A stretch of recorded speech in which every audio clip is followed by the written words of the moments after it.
సుప్రీంకోర్టులో చాలా పెద్ద ఎత్తున చంద్రబాబు ప్రభుత్వానికి షాక్ తగిలిందని అనుకోవాలా.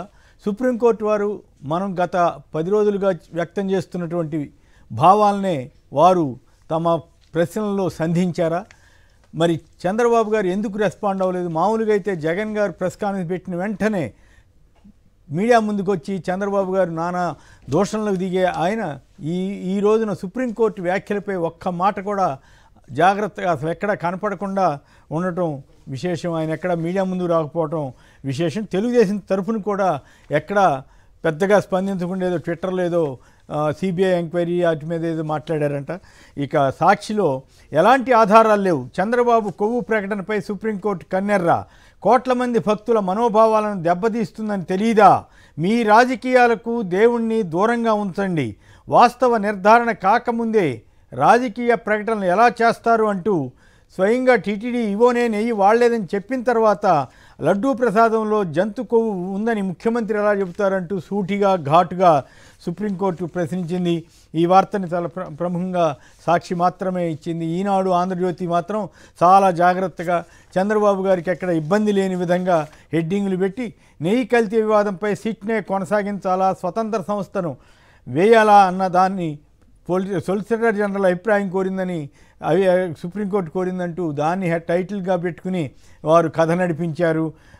నేను మొదటి నుంచి చెబుతున్నా, కిరణ్ గారు మీకు దైవభక్తి ఎక్కువ, మీరు ఈ పాపంలో పాల్గొనకండి అని చెప్పినా కూడా వినకుండా వాళ్ళు ఇష్టారాజ్యంగా రాసి ఇప్పుడు ఆ పాపంలో వాళ్ళకు కూడా భాగస్వామ్యం ఉందని ఈనాడు యాజమాన్యం రుజువు చేసుకుంది, ఈనాడు సంపాదకులు రుజువు చేసుకున్నారు. ఇక ఆంధ్రజ్యోతి కూడా లడ్డూ వ్యవహారంలో మీ వైఖరి ఏమిటని అడిగిందంట. అది పెద్ద హెడ్డింగ్ పెట్టారు ఆంధ్రజ్యోతి వాళ్ళు. కానీ కొన్ని ఇంగ్లీష్ పత్రికలు రాయలేదు, కానీ కొన్ని ఇంగ్లీష్ పత్రికలు ప్రముఖంగానే రాశాయి. SC lambast Naidu for laddu politics అంటే చంద్రబాబుని గట్టిగా ప్రశ్నించింది, నిలదీసింది. లాంబాస్ట్ అంటే మరి విజయబాబు గారు లాంబాస్ట్ అంటే తెలుగులో కరెక్ట్ పదం ఏమంటారు? మనం నేను ఆ పదం వాడితే బాగుంటుందో బాగోదో. SC lambast Naidu for laddu politics. లాంబాస్టే కాదండి, ఇంగ్లీష్ పత్రికలు ఇంకా డైరెక్ట్ హెడ్డింగ్ ఏం పెట్టాయంటే ఎస్సీ రేపుడు సిబిఎన్ అని పెట్టాయి. నిజమా? ఎస్సీ రేపుడు ఎక్కడ అట్లా ఏ పేపర్ లో వచ్చింది? ఎస్సీ రేపుడు ర్యాపుడ్ అయి ఉంటుందండి. అది ర్యాపుడ్ కాదు కాదు కాదు విజయబాబు, ర్యాపుడ్ అయి ఉంటుంది బహుశా. రేపుడ్ కాదండి, కాదు కాదు కాదు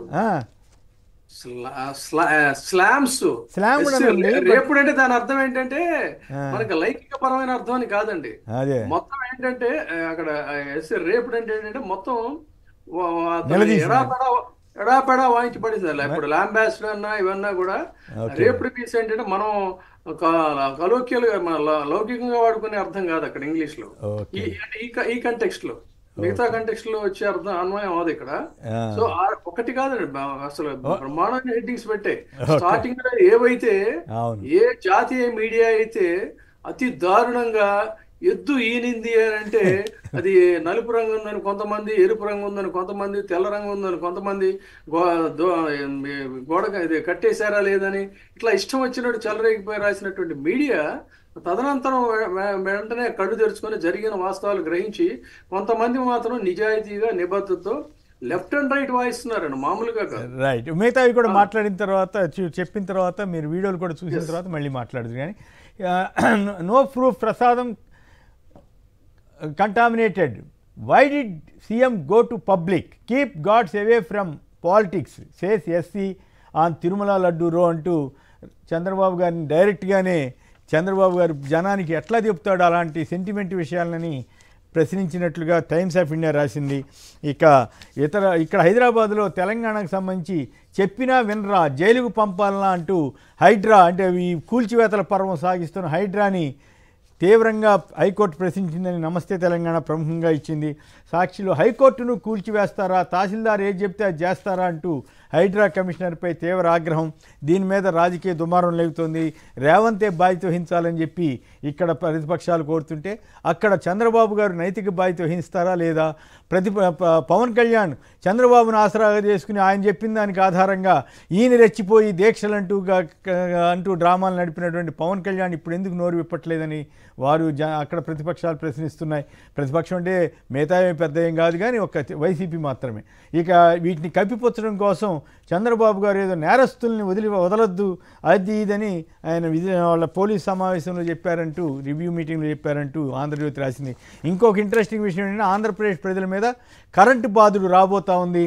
అది జగన్ గద్దె దిగిపోయినా ఆయన నిర్వాహకాలు జనాన్ని వెంటాడుతూనే ఉంటాయంటూ ఈ ఆంధ్రజ్యోతి ఇప్పటి నుంచే కవర్ చేస్తూ, రేపు చంద్రబాబు గారు ఏమన్నారు, మేము వస్తాం కరెంటు ఒక్క రూపాయి పెంచకుండా, ఒక్క పైసా పెంచకుండా కరెంటు సరఫరా చేస్తాం అన్నారు కదా, దాన్ని కవర్ చేయడం కోసం ఆంధ్రజ్యోతి ఇప్పటి నుంచే జగన్ మీద అభండాలు మోపుతూ ఇష్టరాజ్యంగా మళ్ళీ ఒక కథనాన్ని ఇచ్చి, అంటే ఇండికేషన్ ఇచ్చారు రేపో మాపో మళ్ళీ కరెంట్ ఛార్జీలు ఆంధ్రప్రదేశ్లో పెరగబోతున్నాయని.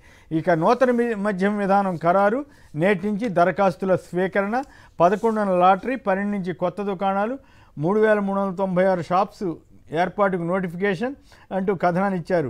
అండ్ నిజానికి 4300 అయితే వీళ్ళు మరి ఎందుకు తగ్గించారో, మరి తగ్గించి రాశారో లేకపోతే నేను తప్పు చెబుతున్నాను తెలియదు కానీ, బట్ ఇదంతా డ్రామా చాలా. ఒకప్పుడు మద్య నిషేధానికి వ్యతిరేకంగా ప్రచారం చేసిన ఈనాడు పత్రిక ఈ రోజున చాలా దాన్ని ప్రముఖంగా ఇచ్చుకుంటూ వార్తల్ని ప్రచారం చేస్తోంది. ఇక